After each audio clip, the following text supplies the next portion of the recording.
Hey everyone, welcome to the channel, and we're going to be hopefully restoring this very damaged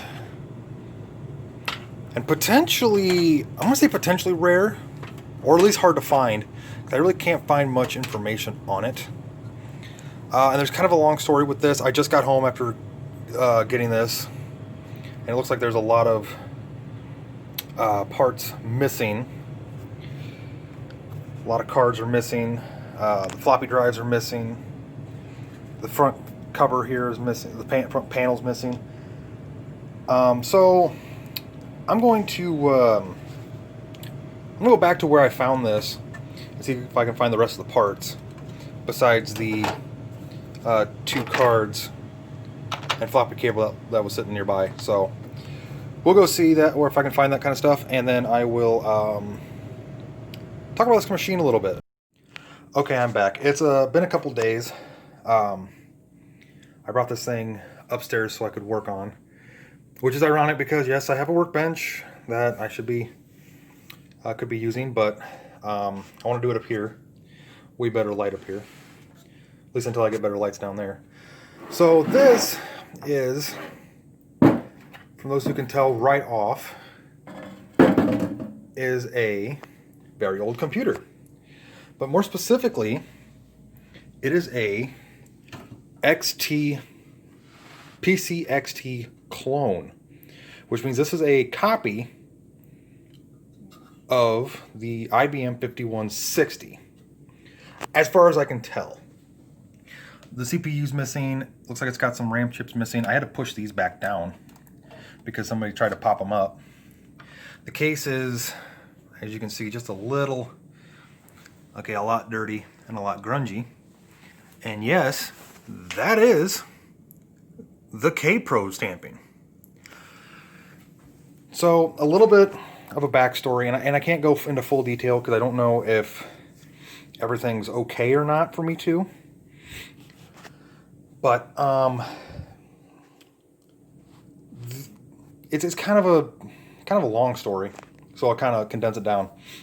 I've been trying to track down some old computers for a while that aren't 2000s and later, because that seems to be a lot of the computers I've been finding are the Dell Optiplexes and the HPs and the Compaqs from like 2002 and up, which is vintage and it is retro, but I've been looking for something from like the 80s and 90s. So I was asking around, and everybody kept telling me about this hoarder we have in town. Not the same hoarder I got the TI-99 from that I restored in a couple previous videos, but a completely different hoarder.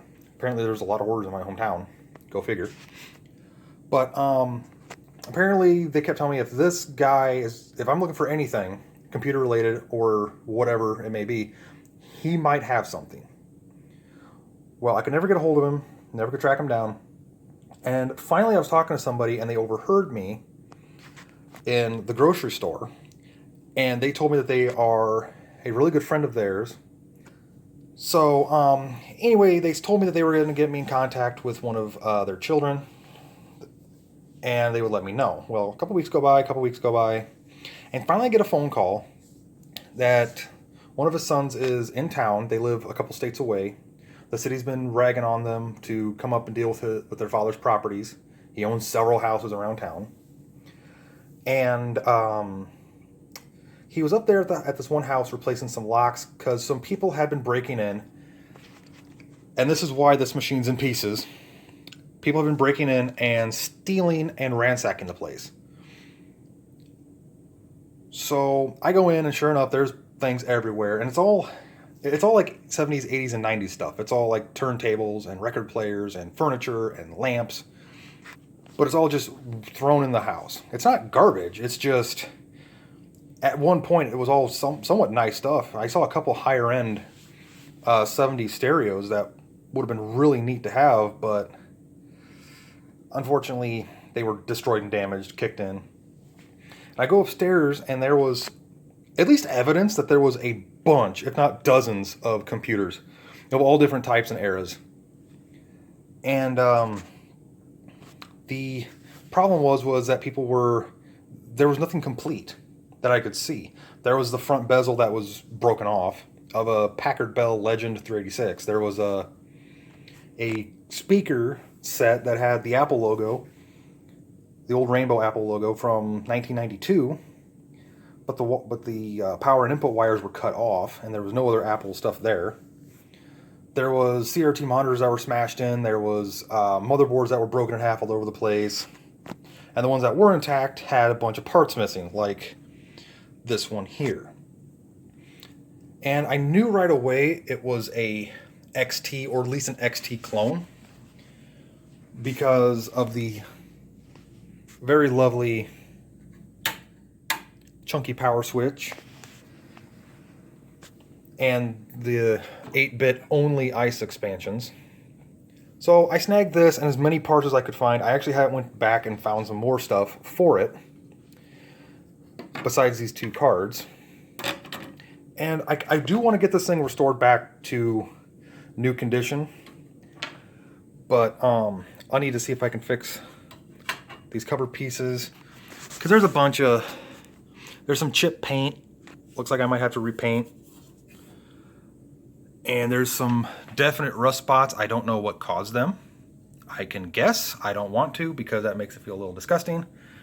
But on the whole, everything here is at least intact and complete.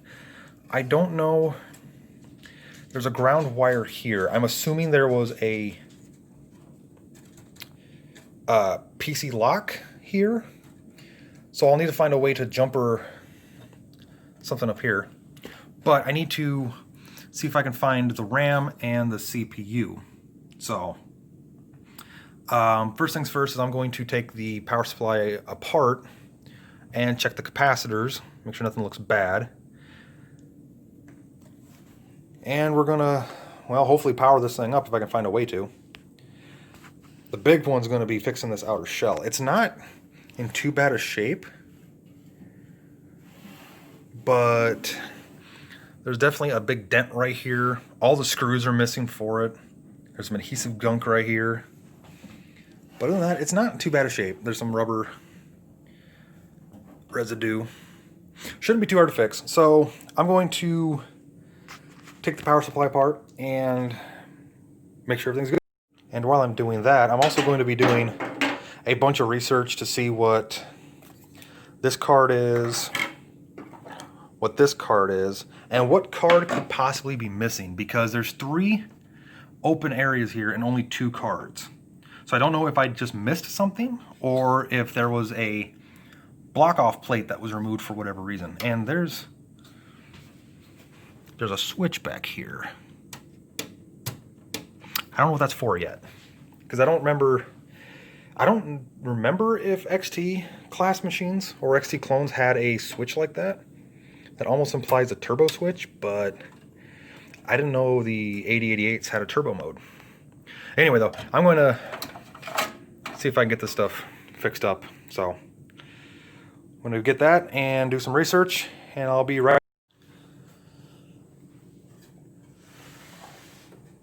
Okay, so I checked the power supply and it is fine, and I had to put my camera back in my tripod here because I got tired of holding it. The capacitors all look good, and when I went back a couple days ago and got some more parts that I could find anyway, I did find, and it was a shoebox full of parts, not just from this, but from a few other machines I had to pick through. I found 4 RAM chips with some bent legs I got to fix, and there's some bent legs on this too. I found this large chip that I had first thought was one of the BIOS chips at first, because it didn't say 8088 on it, so I didn't think it went for this at all. So I thought it was for something else until I looked up the part number, and this is actually, if it would focus, an NEC V20. So this is actually a Turbo XT. which is actually really, really nice. But that gives me a few more options in terms of what this thing can do. I don't know the speed of the CPU yet, because there's so many different variants of this, but I believe this is a 10 or 12 megahertz variant. I'll have to see once I get this thing all powered up, which I'm going to do hopefully soon because the power supply does check out. I blew the dust out of the fan. All the capacitors looked okay. There was no leakage. There was no bulging caps. There was no, like anything that looked like they had blown up. So that's a good thing. And as far as I can tell from the RAM that's still on board and these 4 RAM chips here, I believe this is a 640K machine. So I started trying to do some research to see what these 2 cards are that I found with the machine, or at least nearby. This is just a generic run-of-the-mill. I don't know the brand. I think that's the brand is XL. But this is just a generic floppy controller. But from what I can tell, and what I believe anyway, that this is 360K and 1.2 megabyte 5 1/4 floppy compatible. I'm not 100% certain on the 1.2 thing yet. I know this is 360 though, 360K, because I did find some information on this machine. This is a K-Pro KC1. And I did find an ad, a couple, like only 2 ad pictures for it, and not much else, sadly. And I'll have it somewhere on screen here in a minute. It's sold for, if I remember correctly, when I looked it up, I'll show it. I think it's like $600-700, I think even $800. And it came with a 360K floppy and the keyboard. That's it. The machine, the keyboard, and the 360K floppy. And a special variant of, I believe, PC-DOS or MS-DOS that's K-Pro specific. Not that it matters, because DOS is... Around this time, DOS was DOS. And this was actually sold very late into the PC XT clone market. This was sold in... K-Pro made a few different XT clones. This one being from 1988, I believe. And it was marketed to college students who needed a cheap, economical computer and didn't need the high-performance AT class. So this was sold well into the AT era, being the late 80s. But it's an XT clone, a true XT clone. Unlike the, a couple videos back, I did a review of the Tandy 1000 RLX, which is an XT class and XT compatible, but it's not a true XT clone. This is a true XT clone, and that comes from the 8-bit only ISO expansions. So we're going to put the floppy controller back in. Not that I need it right now, because I didn't find the floppies, but luckily the floppy cable was there, so I can track some down. And I at first thought that this was the parallel and serial card. And I assumed that because on later AT machines like 386 and 486 machines that don't have any integrated video or audio, you had to have a single card for your I/O controller, which had the hard drive or the IDE controller, the floppy controller, serial, and parallel. And I just assumed that it had a separate floppy controller, and then you might have a hard drive controller to control the hard drive, which would go here, and then you'd have the serial parallel card on a separate card, which is what I assumed. So I just assumed that that's what this was, and that what was missing was the huge EGA or CGA video cards. So I was going to have to try and track one down. But as it turns out, this is actually the video card. This little guy right here. And I had to just Google this chip right here, and it comes back as a clone of a Hercules video card, which means that this is a Hercules compatible and Hercules output and MDA, or which is monochrome text display adapter for these XT clones. But that doesn't help me at all. So yes, I have the video card for this machine, which is the video card that came with it, because it's K-Pro inspected. The problem is, I don't have a single monitor capable of accepting this input. I mean, yes, all VGA CRT monitors and LCD monitors as well that has a VGA input is backwards compatible with EGA, CGA, MDA, Hercules, Tandy, whatever. But they're not pin-to-pin compatible. Like, I can't run just jumper wires or cut a VGA cable and splice things, because it's different timings, it's different voltage and amps and hertz requirement. There's differences there. I can't just pin to pin it, which does suck a little bit because I don't have a monitor that can accept this. So I might shelve this for right now, and well, I'm gonna put the RAM and CPU back in after I fix the pins. But yeah, I'm going to after I put that in, I'm gonna shelve this for right now, and I'll get back if I can find some way to get this to work. Hey everyone, so I got the RAM put back, I got CPU put back. I haven't tested this thing yet because I was trying to figure out some way to get this card to work with a VGA monitor,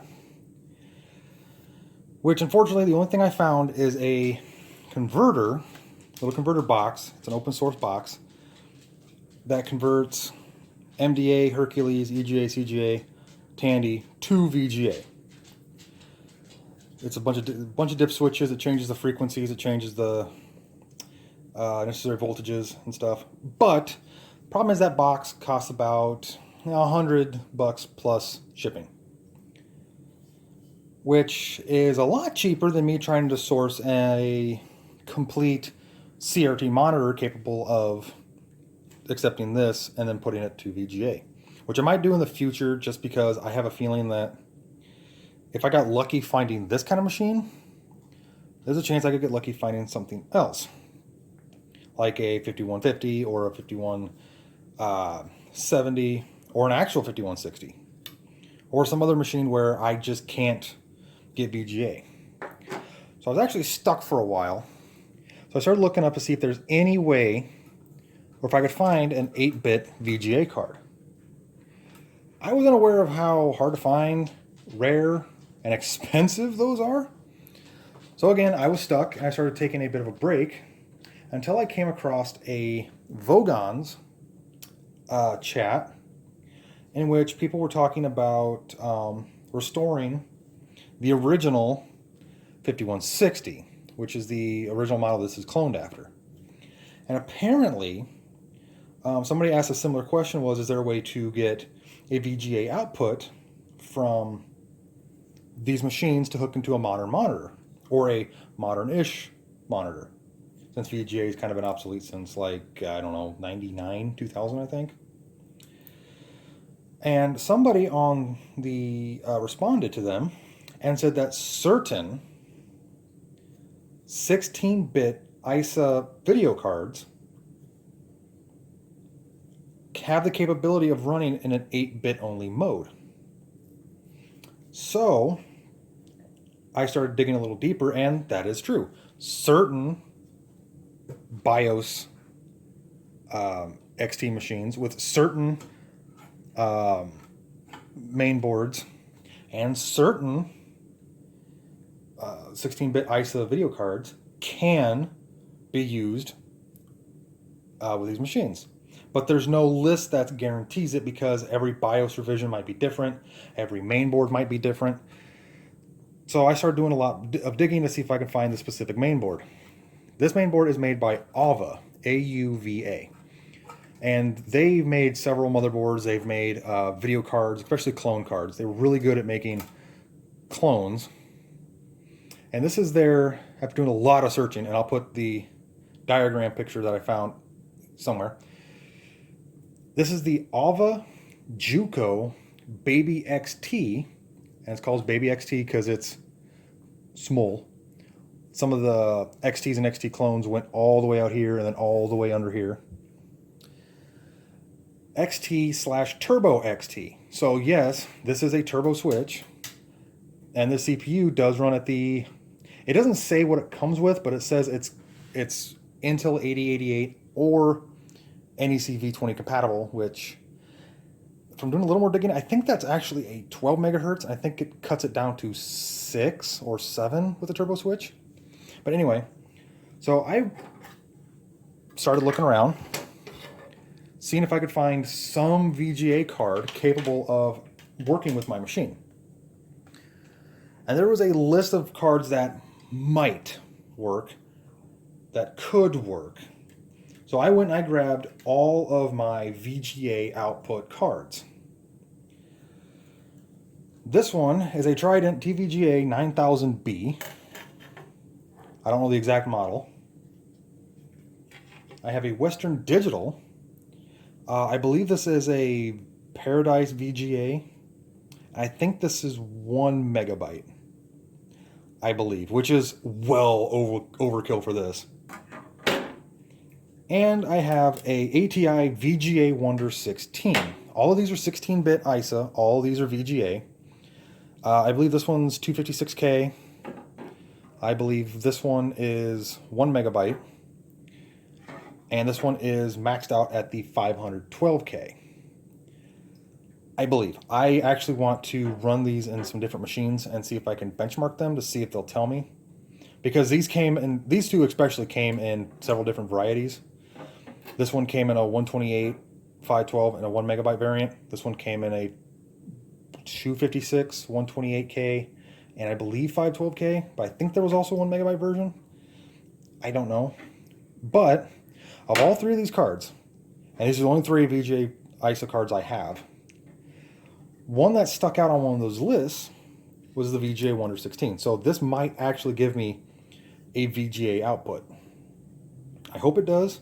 If not, I'm going to have to try and track down either a monitor or a different video card. But on one of the lists, on I think it was Vintage Computer Federation or Bogons, there was actually a very short list, and it had a bunch of asterisks next to it that said if you have a BIOS of this, if you have certain hardware, certain this or certain that. So I'm going to put this card in and just see if it has a output. If it does, awesome. If not, crap. I'll put this right here. I need to find some way to jumper. I believe it's these two pins, because there is a lockout right here. They're supposed to be. I need to go back and see if I can find it. But I'm going to see if I can find a way to jump that, and then we're going to power it on. Okay, I've got the 16-bit card put in. I've got a jumper on the key lock connector, at least until I can find one. I've got it plugged into power. I've got the monitor plugged in. And I've got a lovely AT class keyboard. So, please. Ooh. Oh my God! It actually works. VGA 1024 BIOS V4. Keyboard bad? Boot disk failure. What do you mean keyboard bad? I mean, I know the boot disk is going to fail because there's no disk installed, but why am I getting a keyboard failure? Well, what the heck? This keyboard works. I was testing it on a different... Okay, but either way, yeah, I have a video output. I wonder why it says VGA 1024. Is this a... Is that a 1 megabyte card? Not that it would need that much memory. There's not a single game that would run on this that would need that much memory. Well, I'm gonna see if I can get that keyboard thing figured out real quick. Okay, so it took me a while to figure this out. The keyboard I was using is an AT only keyboard, like AT only. I thought it was an XT AT compatible. I was wrong. So that's still messed up. I had to go and actually drag my Northgate OmniKey out of the workshop because the F key is, here's why it's in there, is the F key is broken off. I need to glue it back on. But this is a really interesting keyboard. I alluded to this in my Tandy 1000 video I did. This is a selectable. There's a bunch of dip switches in here. Selectable, so you can select between XT, AT, PS2, and I believe there's a Tandy setting. And there's another setting there too with all these jumper switches. But I have it set to XT mode. So we're going to try this again. And hopefully I don't get a bad keyboard bad thing. Because I really hope that port's not bad.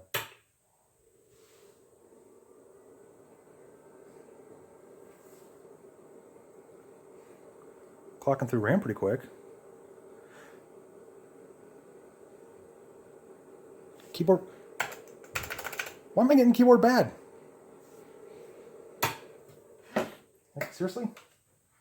Why?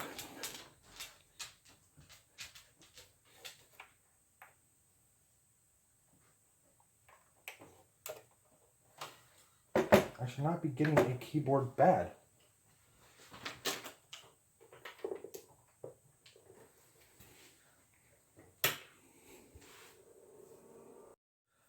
Okay, so after way too long, I did have the jumper set right, and I had it plugged in, but this jumper I put in to connect the key lock,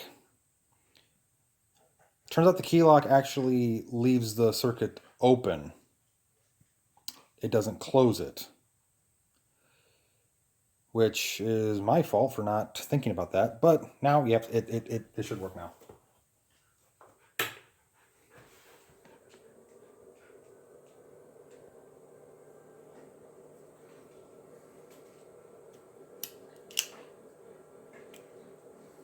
Hey, no keyboard bad. Boot disk failure.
and one cleaned and scrubbed PC case.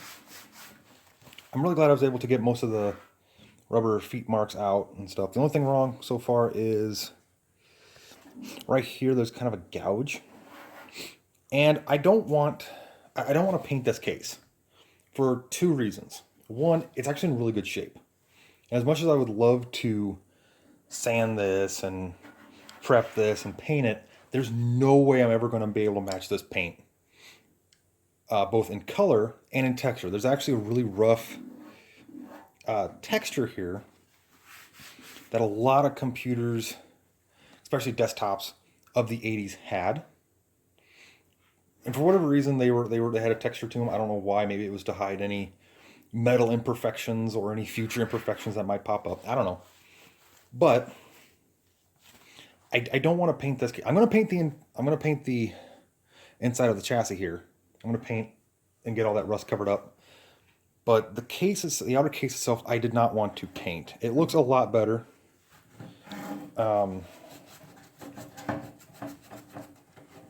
Still a scuff right there. But I didn't want to paint this because I don't want it to look like crap. And the other problem is with painting is there's a huge group. Computer restorations can kind of be knocked down into two main groups: functional restorations and cosmetic restorations. And there's subgroups and subcategories of each one, but the guys who do the functional restoration, they don't care how it looks. They want it to look, they don't want it to look like it's covered in garbage, but they want it, the scratches, the scuffs, some of the dents, maybe a little bit of the rust. They'll seal it because it tells a story. It really does. Who owned this computer before? What they do with it? Was it a college student? First computer because they couldn't afford a 286 or a more powerful machine? Was it a family for a home business? Was this a family gaming computer? What was this? I don't know. And I'll never know.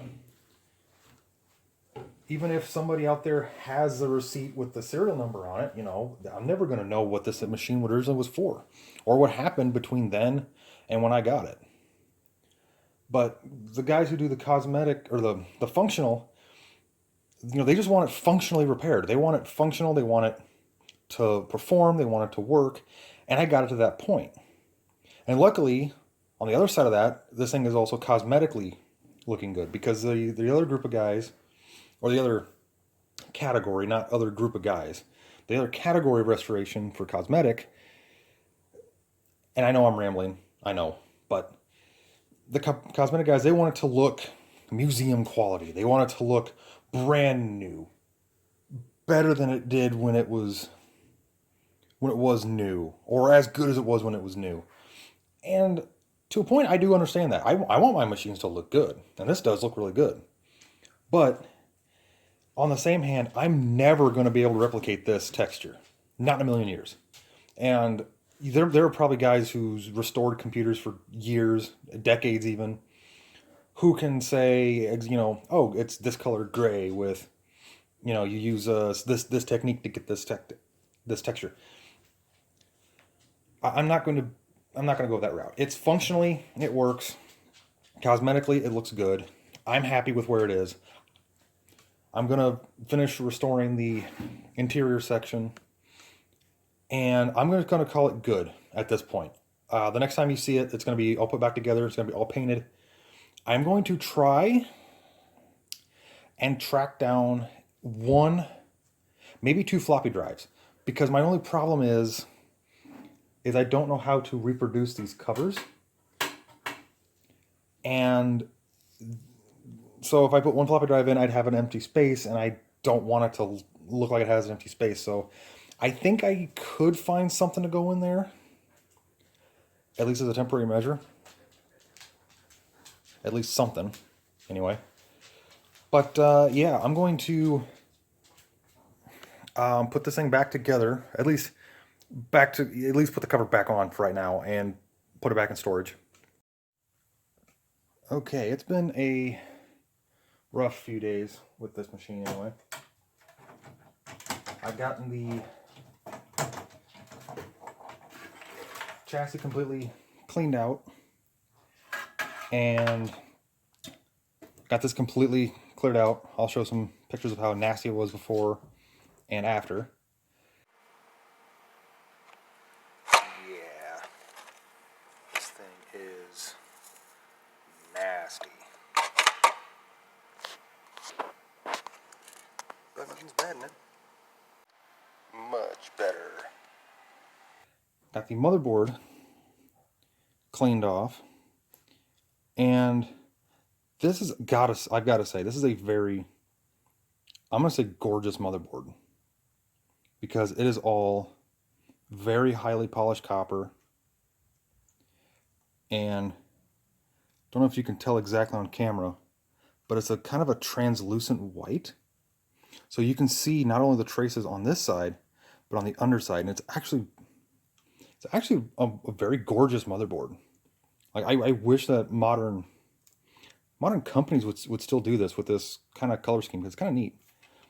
There's the switch block that controls the floppy memory amount, whether or not it's got a the coprocessor, which this does not have, and it really doesn't need one because very few things actually utilize it. I think SimCity is the only one that really could use this, but yeah, I don't know. I mean, if they're cheap enough on eBay or somewhere, I might snag one and pop one in. If they're cheap enough, I might actually fully populate this with 1 megabyte. But the thing is, the BIOS will only, and the motherboard will only actually see 640K unless I use a special DOS, I think it's a special DOS like bootloader or something that gives it full access to the full 1 meg, which I don't know. I'll have to see if I can track it down. So I might wait to if I can find that before I fully populate it. But for right now, let's get it reinstalled. And I did find a floppy drive. Went through all my bins of parts. I actually did find a 5 1/4 half height floppy drive. I don't know if it works. I have another one somewhere that I might pop in here too. And there's a reason why I say I'm going to put 2 in here, because this is a 360K floppy drive, kind of a unique one that I've seen anyway, that it locks in so you can't pop the disc out by accident. And the reason why I say I'm going to put 2 in here is because I've also painted, on a side note, I took this in and I sanded all this off. I painted this entire top section here, all along this lip here, along the sides, and a bit of the bottom underneath the power supply. There was some corrosion there. I was really hesitant to paint this because, and I'll come back to this in a second, because I don't know if I talked about it before in a different section of the video, but there's a lot of people, when they restore old vintage machines, they will not, they don't believe in painting. They want to have the original kind of, history that it has, which I'm fine with, but there was it was just nasty, like spit or sweat corrosion, or corrosion from spit or sweat. It just look nasty to me. Like, I just want to get it clean. So I'm gonna get this thing put back together, and hopefully it still works. It should. I mean, I didn't do nothing. I hope this works too. I also, there was 2 Bade covers here that in the previous video, or previous section of the video, I want all this in one video, was kind of scuffed, and there was chips out of it and big long gouges. And when it didn't show up on the camera, but the gouge was actually all the way into the metal. There was no way to really fix it.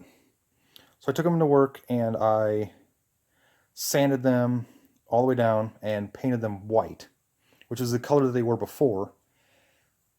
But what was really weird was that when I got the first layer of white paint off, there was actually a cream or tan color underneath it. I didn't paint the back sides or nothing, but just the fronts.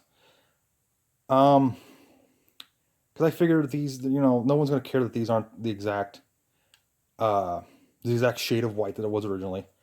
And it actually almost perfectly, because of the, at the shop, it's very dusty. It's an automotive shop, so there's a lot of grease and oils in the air and dust. So the paint didn't get perfectly flat and smooth, but I'm fine with that because the texture almost matches original. So I'm gonna get this put back together as best I can for right now. I did find this piece, which is the key lock and the power LED indicator and all that stuff. But the front vinyl, I don't even know what to call it. Like not really a sticker, but it's like it was just the black vinyl plastic, whatever it is, band that goes across it that uh, has like the hard drive logo or the key lock um, symbols and that kind of stuff. It it slipped off at some point due to like heat or whatever. So I'm gonna see if I can reglue that back on. I'm not. I originally said I was going to replace the lock, and I'm decided against it because I don't care if the key lock works or not, because the key lock is not necessary for this computer to operate in its state. Maybe in the future, if I can find one cheap enough for a couple bucks, whatever, I might replace it. But right now, I'm not going to. So I'm gonna get this reassembled, and hopefully everything still works on it when I'm done.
And so I do want to try something else out.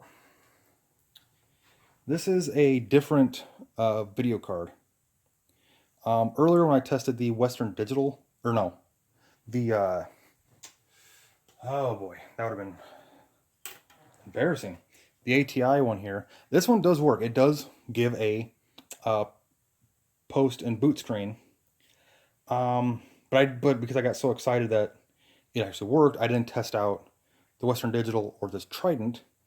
And the Western Digital one does not work in this 8-bit machine, so I think there's a jumper setting I have to find. But I think for right now, I'm going to try this smaller Trident card just to see what it does. And this is a 512K card, so I'll install that into slot 3 for right now. So I'm going to put a cover here.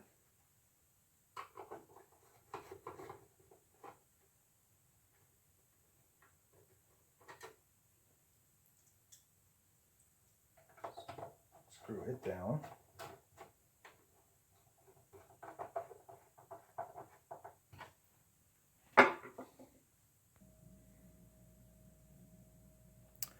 Interesting, the floppy cable is missing.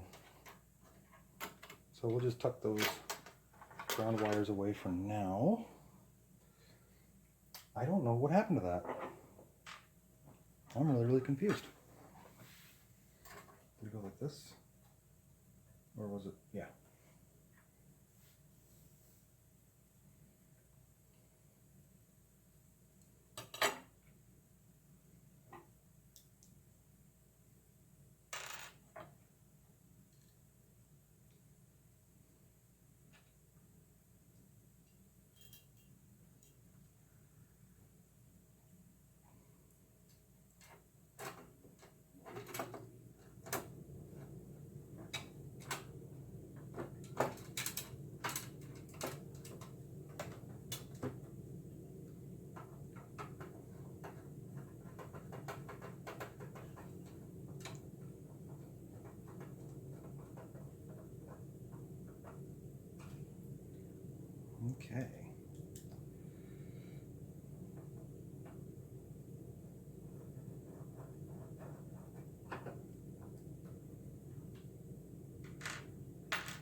Well, these little brackets are important, but there was only one, so I had to make a couple. Luckily there was some sheet metal at work, thicker stuff I was able to use to make it. God, this empty bay is gonna bug me. Now that I've got it like that, it's gonna bug me. Oh boy. But that's fine, I can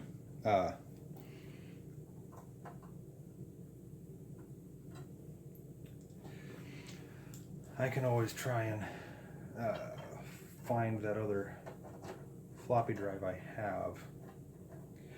The only reason why I'm kind of hesitant to install it right now is because I don't know if that controller is a 1.2 meg compatible, because I think that's what my other one is 1.2 meg. If it is, great. If not, then I'm wrong. Okay. So let's get this thing set back up and see how this thing handles, how this works again. I know it works, I just want to make sure it works again. Nope, I lied. I found the cable. So, I think floppy drive cable A needs to go on the top.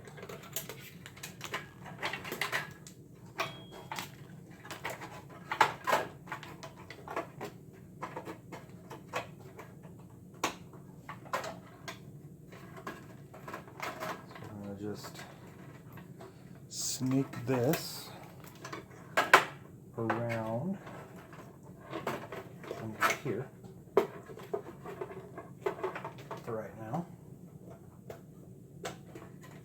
Plug in the Molex. So what's interesting is there's 4 Molex wires here.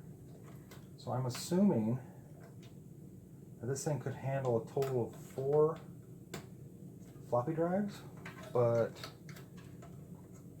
I don't understand why you would need 4 different floppy drives in one computer. Power it on, see what happens.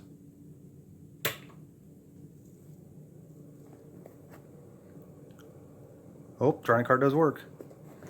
Detecting 640K.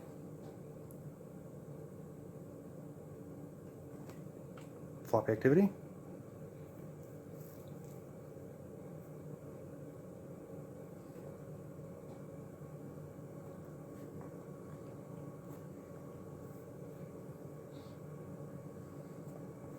Taking a while. Boot disk failure. Oh.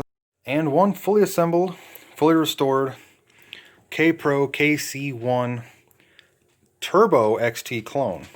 Or maybe just XT clone. I'm not 100% sure yet. It does have a turbo switch right here. But yeah, fully restored. I did find a second floppy drive in my shelf. I believe this bottom one's 1.2 megabyte and this one's 360K, I believe. I did find the front panel lock switch and power indicator. The only thing that I had to do was this front black piece had fallen off, or was falling off from heat.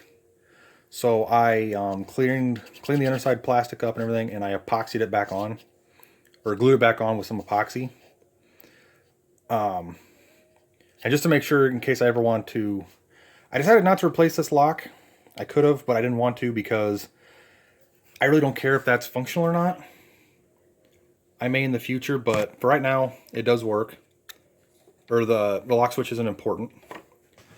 I have no idea if either of these floppy drives fully work. They worked in other machines, but I don't know if they'll work with this machine with that controller that's in it. It might. I don't know. And I don't even know if I have the cable routed right. I think I do. No, I have. I have the bottom one set to A. Why did I put the bottom one set to A? Either way, I don't know if I have the dip switches set right for the number of floppy drives.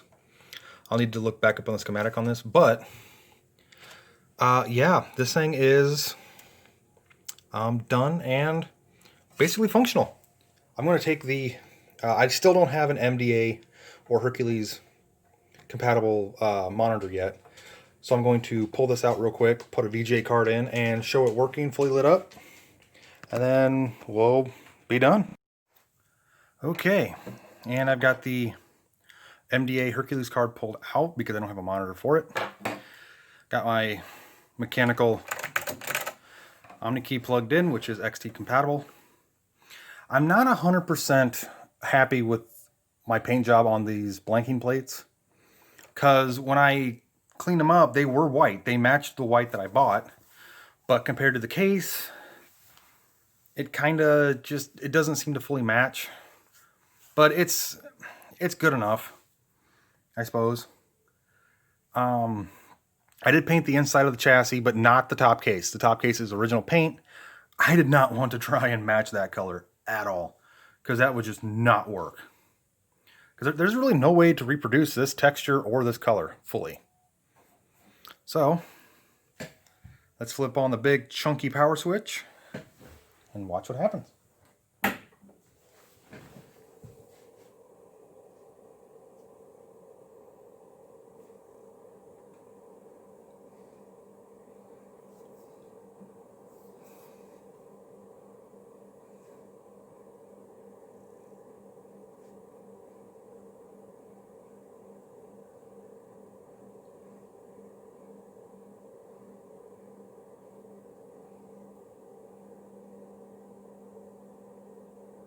And boot disk failure, because I do not have any DOS boot disks on 5 1/4 floppies.